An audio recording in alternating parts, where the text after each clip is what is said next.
नमस्कार. आपल्या सगळ्यांचं स्वागत आहे आयकॉन स्टील प्रस्तुत बिल्ड आयकॉन या उपक्रमामध्ये. आज आम्ही आलो नाशिकमध्ये आणि माझ्यासोबत आहेत आर्किटेक्ट राखी टकले मॅडम, ज्या 1994 पासून खरं तर या फील्डमध्ये अतिशय उत्तमरित्या काम करतात आणि स्पेशली काही रेसिडेन्शियल, कमर्शियल, इन्स्टिट्यूशनल अशा वेगवेगळ्या प्लॅटफॉर्मवर त्या काम करतात.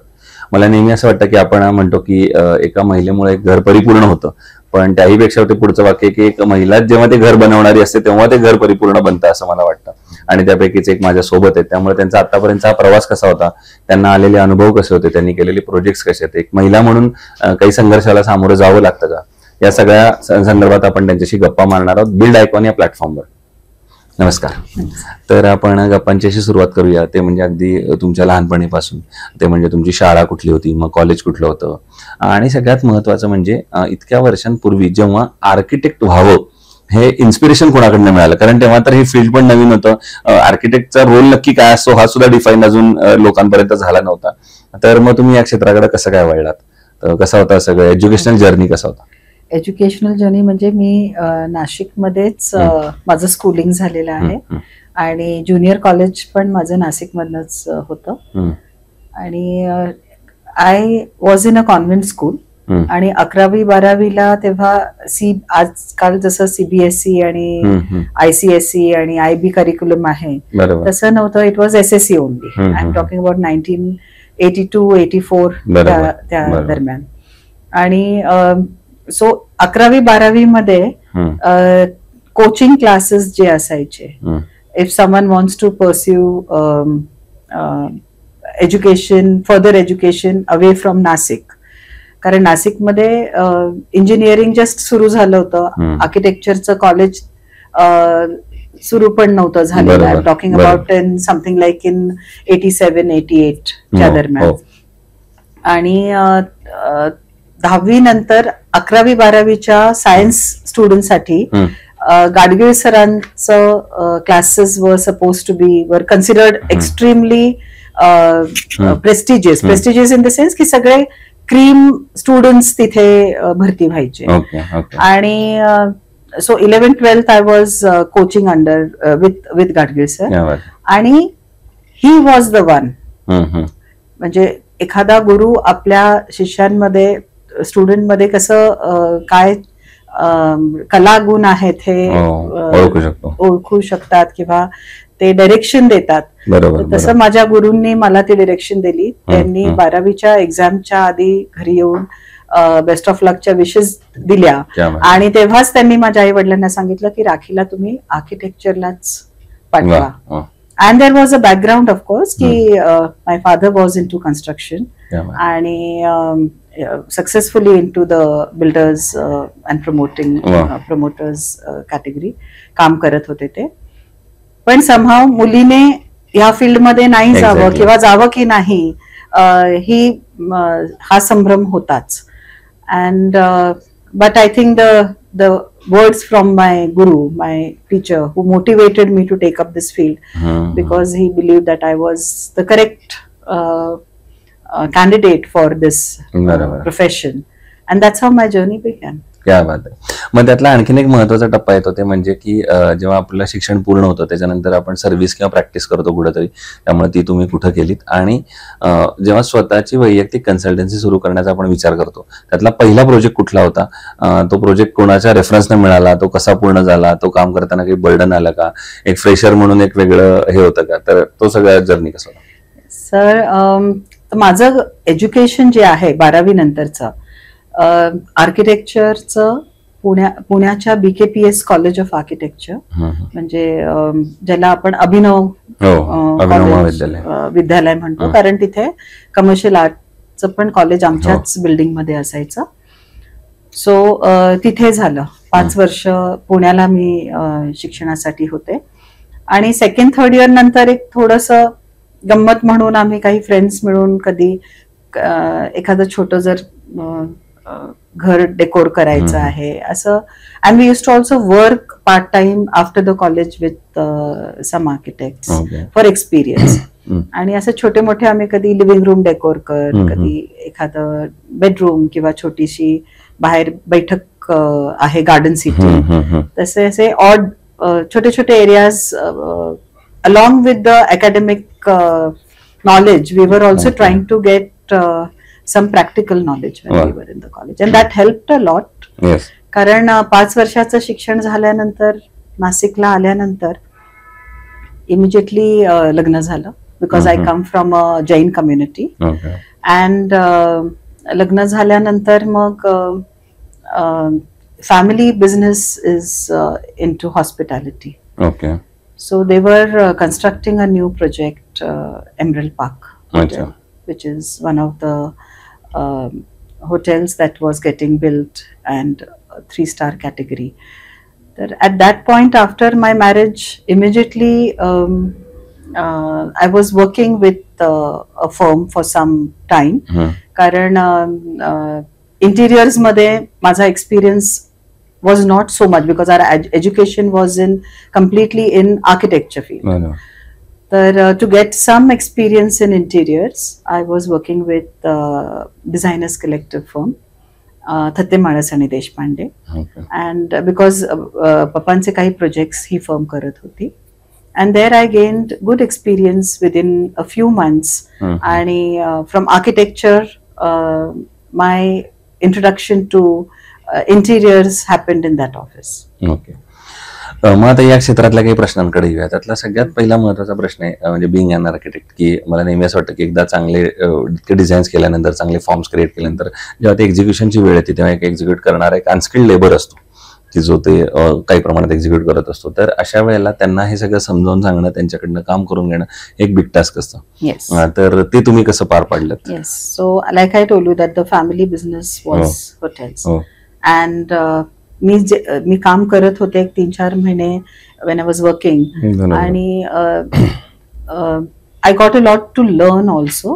And practically I was already, when college मध्ये असताना थोडं आम्ही ते ऑड जॉब्स जे करायचो, that helped me. आणि नाशिकला आल्यानंतर फायनली माय फॅमिली सेड की आता घरचं हॉटेल बनतंय आणि you have to look into it. तर तुम्ही ते बघायला सुरुवात करा. आणि then my journey started not only on paper, म्हणजे जे पेपरवर आम्ही डिझाईन करतो ते प्रत्यक्षात साईटवरती कसं, आणि नॉट ओनली आर्किटेक्चर आणि इंटिरियर्सचा आणि लँडस्केपचा, तिथे माझी जर्नी सुरू झाली. आणि तिकडची वीट आणि वीट ती कशी रचायची, काय प्रॅक्टिकली जाळ्या कुठे मारायच्या, एक्सपान्शन जॉईंट्स कसे तुम्ही हँडल करायचे. अँड माय फादर काही अडलं तर मी माझ्या वडिलांना विचारायचे, ते साईटवर येऊन मला गाईड करायचे. And not only from my father but also from the कडिया, तिकडे जे मिस्त्री काम करायचे, प्लास्टरवाला होता, टाईलवाला होता, त्यांच्याकडनं मी शिकले. म्हणजे I use to be on the site सकाळी 9 ते संध्याकाळी 6. जेव्हा स्टाफ ते तिकडचे लेबरर जेवायला जायचे तेव्हा मी घरी जेवायला यायचे. घरी आल्यानंतर रात्री 8ला मी ड्रॉइंग्स करायला बसायचे. कधी 12, कधी पहाटेपर्यंत ड्रॉइंग्स करायचे आणि तेच ड्रॉइंग्स परत घेऊन साईट वरती जाऊन त्याला एक्झिक्यूट करायचं. So it was parallel thing and I was enjoying it thoroughly. कारण जे आपण डिझाईन करतोय आणि ह्या स्केलचा प्रोजेक्ट, घरचा प्रोजेक्ट म्हणून जास्त responsibility of course. And it was fun, कारण तो एक पूर्ण सगळा जो माहोल होता की you are learning and you are also trying to execute what you are doing on the paper, what you have learned on in the college. 5 वर्ष जे शिकलो आहे ते ऍक्च्युअल सगळं आजमावण्याची खरी एक्झाम तेव्हा होती. पण असं म्हणतात की ते एक ड्रीम असतं आणि ते पूर्ण करण्यासाठी एक आर्किटेक्ट पर्यंत करत असतं. तुम्ही खरंच तसं झालं की ते ड्रीम पूर्ण करण्यासाठी झोपला सुद्धा नाहीत, कारण ते ड्रीम जागेपणी बघितलं पाहिजे आणि त्यासाठी तुम्ही एवढे प्रयत्न केले. आणखीन एक त्यातला फार बेसिक महत्वाचा पण प्रश्न आहे की एक ऍज अन आर्किटेक्ट प्लॅन या स्टेजचा इम्पॉर्टन्स काय आणि तुम्ही प्लॅनवर कसं काम करता? प्रचंड. म्हणजे त्या रेघोट्यांनाच महत्व आहे. So what we draw on, म्हणजे जेव्हा ब्रीफ मिळतो किंवा जे डिझाईन आपल्याला काय पाहिजे, काय रिक्वायरमेंट्स आहेत क्लायंटच्या, त्या सगळ्या लक्षात घेऊन त्याची सगळी चेकलिस्ट करून आणि जे काही the client comes to you with some dreams and with his hard earned money, ते घेऊन तो तुमच्या समोर जेव्हा येतो, ते as a family, if it is residence for example, तर त्या सगळ्या आपण पूर्तता करू शकतोय का? तर ते सगळ्यात पहिली लँग्वेज जी उतरवायला लागते ती ड्रॉइंग्सच्या माध्यमातून, 2D ड्रॉइंग्स. 2D ड्रॉइंग्स मधनं 3D ड्रॉइंग्स ऑफकोर्स, आणि मग detail drawings. Drawings which are good for execution. आणि हे फक्त ऍज अन आर्किटेक्टच नाही करता येत. एखादी साईट कम्प्लीट करायला कमीत कमी 20 कन्सल्टंट्स पर्यंतची साथ लागते तुम्हाला. त्या सगळ्यांचं एकत्रितपणे त्या प्रोजेक्टला अस्तित्वात आणण्यासाठी then what you need is of course the laborers and the contractors on the site. So it is a teamwork. It starts with a drawing, it starts with a 2D, but it ends into reality only with ती team जी असते ती 1 किंवा 2 व्यक्तींची नसून ती 100 लोक, म्हणजे depending on the project that number of peoples involvement is huge. नक्कीच. आता एक थोडासा वेगळा प्रश्न आहे, तो आहे नाशिक जिल्ह्याच्या विकासाचं विजन. एक आर्किटेक्ट म्हणून जर तुम्हाला विचारलं तर तुमच्या डोळ्यासमोर आता कुठले मुद्दे किंवा कुठले सेक्टर्स येतात ज्या सेक्टरवर आता गव्हर्नमेंटनं काम करायला पाहिजे, जेणेकरून येणाऱ्या 15-20 वर्षांमध्ये नाशिकचा एक सर्वांगीण विकास आपण बघू शकतो? सो दुसऱ्यांच्या एक्सपिरियन्स मधनं आपण जेव्हा शिकतो तर आपण थोडंसं म्हणजे जास्त प्रोएक्टिव्हली विचार करून आपण ज्या चुका बाकीच्यांनी केल्या त्या टाळल्या पाहिजे. सो जे बँगलोरमध्ये झालं ते पुण्याने टाळलं का, आणि पुण्यामध्ये जे झालं ते नाशिक टाळू शकेल का? So we are still in the process of development. आणि एक वरदान नाशिकला असं आहे की कुंभ येतं, दर 12 वर्षांनी नाशिकला कुंभ भरतं. त्याच्यामुळे डिफॉल्ट सेटिंग असं आहे की आपल्याकडे सगळे रस्ते, सगळं इन्फ्रास्ट्रक्चर परत एकदा नव्याने भक्कम होण्याची किंवा नीट होण्याची संधी नाशिककरांना ती आपोआपच मिळते. पण रोड्सच्या विथ वाढवून किंवा बाकीचा जो काही कुंभसाठी लागणारा इन्फ्रास्ट्रक्चर आहे तो लक्षात घेऊन उरलेली जी 11 वर्ष असतात त्याच्यासाठी आपल्याला लागणारं जे इन्फ्रास्ट्रक्चर आहे ते पण आपण simultaneously we should try to build on. आता नाशिकला पुणेकडे आपण म्हणजे पुणे बॉम्बेकडे जवळच्या ह्या समृद्धीने आता आपण अजून जवळ झालेलो आहोत, पण ह्या सिटीजकडे बघितल्यानंतर आपल्याला क्वालिटी ऑफ लाईफ जी नाशिकला मिळू शकते ती बहुधा ह्या 2 ठिकाणी नाही मिळत. Definitely we are blessed with the climate. पाण्याची जी आपल्याकडे साठा आहे किंवा we are blessed with enough of water. Weather आणि वॉटर ह्या ज्या मूलभूत आपल्याला गरजा असतात हॅव अ गुड लाईफ त्या नाशिकमध्ये आहेत. पण do we necessarily need to ape the vertical growth which are neighbouring cities are having? बरोबर. आणि त्याची गरज आहे का ह्याचा विचार डेफिनेटली प्रकर्षाने व्हायला पाहिजे आपल्याकडे. आणि तो जर करायचाच असेल तर तो कोणत्या एरियाज मध्ये करायला पाहिजे? सिटी फक्त व्हर्टिकली वाढवून उपयोग नाहीये, ती 4ही बाजूनी वाढली पाहिजे. Concentrated growth in a city like Pune और बॉम्बे इज ओके, कारण तिथे आता जागाच उपलब्ध नाहीये, म्हणून neighbouring villages are getting converted into infrastructure development. नाशिकला अजून तशी नाही आहे वेळ. Nashik is still going towards growth, कारण आपल्याकडे सगळा जो आजूबाजूचा शेतकरी बेल्ट आहे, शेतीचा बेल्ट आहे, तिथनं बरीच लोक आता नाशिकला for a good life they are coming down to Nashik. बरेचसे बॉम्बेहून, पुण्याहून, not so much from Pune, पण बॉम्बेहून बरेच लोक नाशिकला स्थायिक होत आहेत. वर्क फ्रॉम होम कल्चरमुळे बरेच फॅमिलीज इथे स्थिरावत आहेत आणि लोक नाशिकच्या बाहेर कनेक्टिव्हिटी चांगली असल्यामुळे 2-3 दिवस आठवड्यातनं ट्रॅव्हल करतायत. हा विचार करून की ऍटलिस्ट मुलांना आणि फॅमिलीजना चांगला लाईफ मिळतंय किंवा चांगलं लाईफस्टाईल्स एन्जॉय करता येत आहेत. So vertical growth is inevitable, but is it the right time? हा एक प्रश्न आपण जरा विचारपूर्वक त्याचं उत्तर शोधलं पाहिजे. दुसरं, कन्स्ट्रक्शन मध्ये स्टील हा अतिशय महत्वाचा फॅक्टर असतो, तर मग स्टील निवडताना तुम्ही काय पॅरामीटर जनरली बघता, काय त्याचे क्वालिटी सांगू शकाल की ज्या चांगल्या स्टील मध्ये असल्या पाहिजेत? अँटी कोरोसिव्ह प्रॉपर्टीज डेफिनेटली, की बऱ्याचदा साईटवरती जे स्टील येतं ते जुनं आहे का रस्टेड आहे आणि ते हार्ड झालेलं असतं. So that is one of the thing.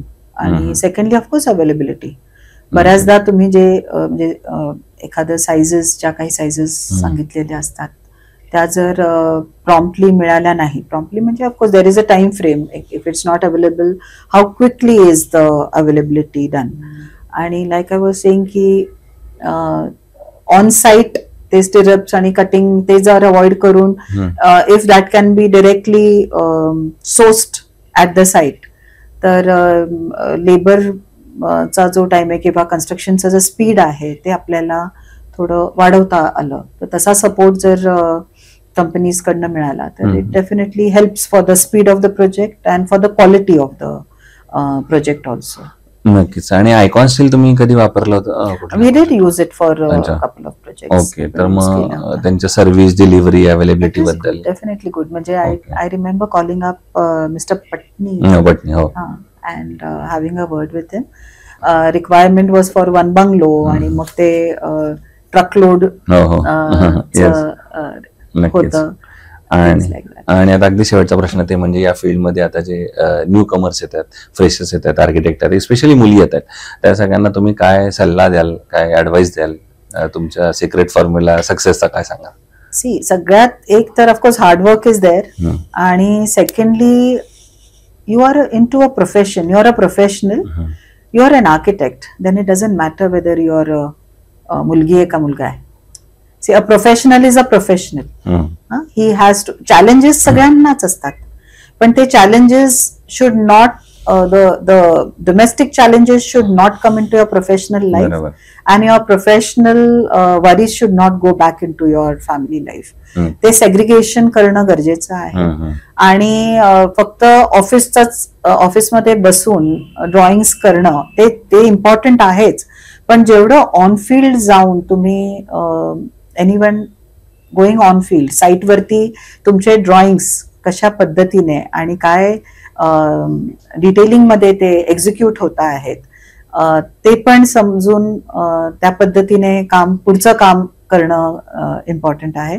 Because I think ऑफिसेसच्या बाहेर निघणं सुद्धा is equally a learning experience, आणि तो केलाच पाहिजे न घाबरता. Because when you are an architect you should forget the label that you are a lady or you are a man, you are just a professional, you are just an architect. तेवढंच फक्त लक्षात ठेवलं पाहिजे. नक्कीच. So या त्या architect rakhi Takle आणि त्यांनी सांगितलं त्याप्रमाणे की हे प्रोफेशन आहे, तुम्ही फील्डमध्ये आलेले आहेत आणि तुमच्या आवडीने आलेले आहेत, त्यामुळे आता तुम्हाला जे प्रॉब्लेम येतील ते तर फेस करायचे, पण त्याहीपेक्षा महत्वाचं म्हणजे याच्यात साईटवर किंवा प्रोजेक्टवर जाऊन जास्त काम आहे. सो ऑफिसपेक्षा तुम्ही तिथं जास्त जावा, चांगले लर्निंग प्रॅक्टिकल एक्सपिरियन्स घ्या, तुम्ही या क्षेत्रामध्ये नक्की यशस्वी व्हाल. पुन्हा एकदा आपल्या मनापासून आभार की तुम्ही आलात, आणि भविष्यात सुद्धा अशीच उत्तम उत्तम आयकॉनिक प्रोजेक्टची निर्मिती आपल्या हातून घडावी याचा आयकॉन स्टील तर्फे मनपूर्वक शुभेच्छा. Thank you very much. थँक्यू.